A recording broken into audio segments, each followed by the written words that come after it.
herpes. That includes Epstein-Barr, aka mono, BZV, aka chickenpox, and of course herpes simplex virus 1 and 2, the ones that I'm going to be talking about today. HSV1 typically appears on your mouth, whereas HSV2 appears on the genitals. A lot more people have type 1, which is fortunate because it tends to be less aggressive than type 2. How do you get it? You can Yes, Lacey, yes, congratulations. You discovered herpes, and you discovered there are many of them.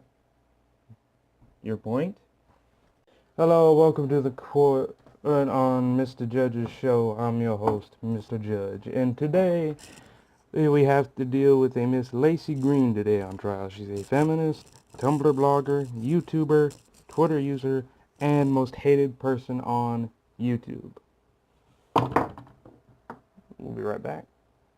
How do you get it? You can get herpes from literally any sexual contact. Oral sex, you can transmit it from your mouth to someone's genitals. Vaginal sex, anal sex, even just dry humping, rubbing. All it takes is contact with an active infection and some friction. The plot twist is that a lot of people don't know they have an active infection because there aren't any symptoms. So yes, you can still get herpes even if you thoroughly visually inspect someone's genitals before having... Ladies and gentlemen, did we really have to be told this? Like, it's a shocking discovery.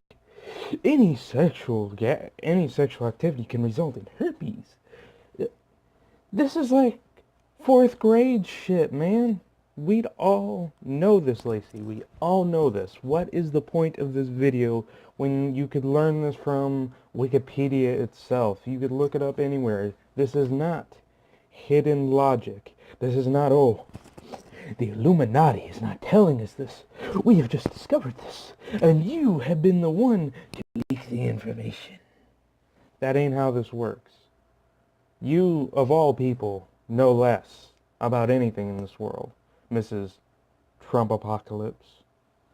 Tested with your partner beforehand, but herpes screening is not usually considered part of normal STI screening, mostly because herpes very rarely causes health complications. Notably, you do not get herpes from hot tubs, toilet seats, doorknobs. I don't know why you'd be rubbing your genitals on a doorknob. I'm not one to judge. That said, there's a little teeny tiny chance that herpes could survive for a very short amount of time on wet towels as well as sex toys. FYI. So what does herpes actually look like? And this is where sex ed typically fails everyone. They'll show you like a super...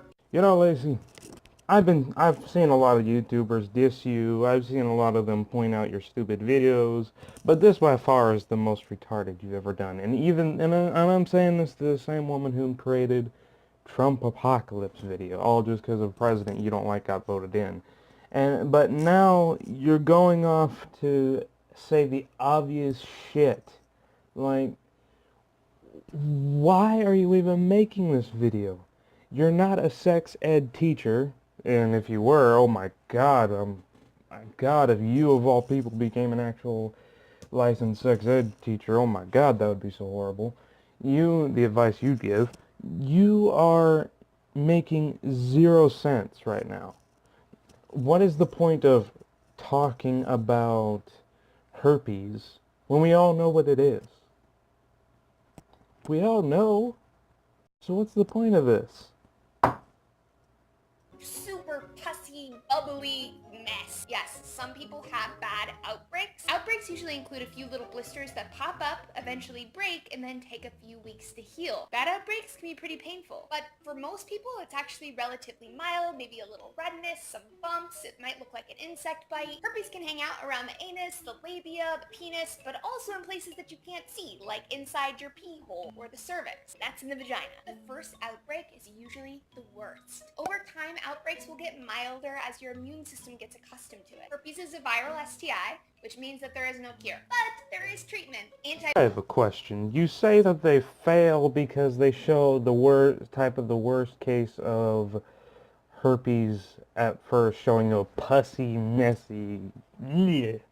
Well, did it ever occur to you that sex ed is to teach you about these diseases, the most horrible ways that could happen to you, to discourage you from having unprotected sex, which you are now going all... The whole purpose so far of this video is, ooh, herpes is bad, but it's not deadly, and there are treatment, so we should be fine with it. Don't worry about herpes. Did it ever occur to you that maybe people might care if they get an STD, even if it's not deadly? I personally don't want an STD. I don't care if it's deadly or not. I'm pretty sure my audience would agree, you stupid bitch.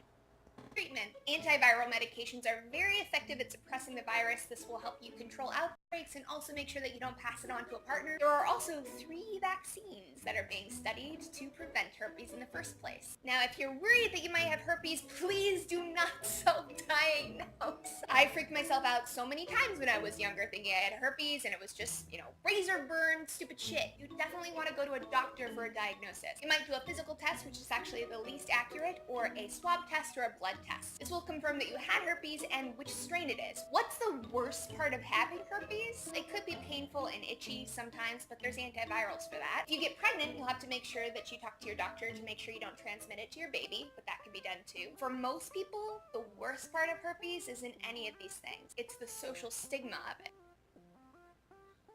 Positive herpes diagnosis can feel devastating, like it's the end of the world, your life will never be the same, your relationships will never be the same. The truth is, herpes is not dangerous, it's completely manageable, and your life will go back to normal. Herpes stigma and... Lacey, you cracked me up. You just... you just... Of course, you take a medical issue of an STD, and not only do you support not caring if you have it or not, but you somehow associate with social issues, of course. That actually makes a lot of sense coming from a retard like you. Well, here's the reality.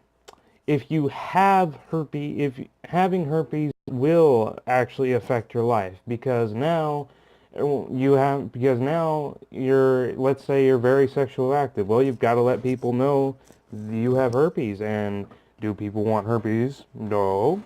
So that would cause, if you're a guy, your girlfriend to break up with you. If you're a woman, your boyfriend, your husband, wife, whatever, they're probably not going to want to be with you anymore. They're going to be breaking up with you and checking if they got herpes.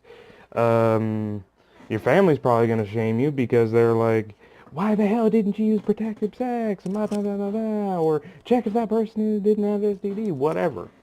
Because ultimately getting an STD is your fault. You're the one who you consensually had sex with someone with an STD. And you didn't bother checking. Or use protection. So it's ultimately your fault. And considering that you will now have to be on medication for it, you'll now have to let people know by law that you have an STD before having any consensual sex, and there is no cure, you're stuck with it for the rest of your life. Yeah, that does seem bad, don't it? Yeah. Sexuality being taboo and shameful. Think about it. People think that herpes on your mouth is different than herpes on your genitals. They're the same exact virus. The only difference is that one is more explicitly tied to sex than the other. Fairly recently, people didn't really see herpes as a big deal. It wasn't until antivirals hit the market that language around herpes became much more negative and stigmatizing. After all, it sold drugs. I think we all need to do our part to fight the stigma, because we as a society do more damage to people who have herpes than the actual herpes virus itself. That's a problem. So if you get a positive diagnosis, gotta start checking that stigma first. Another thing that's gonna change, you'll have to tell new partners about it first. I'm gonna put some resources down below.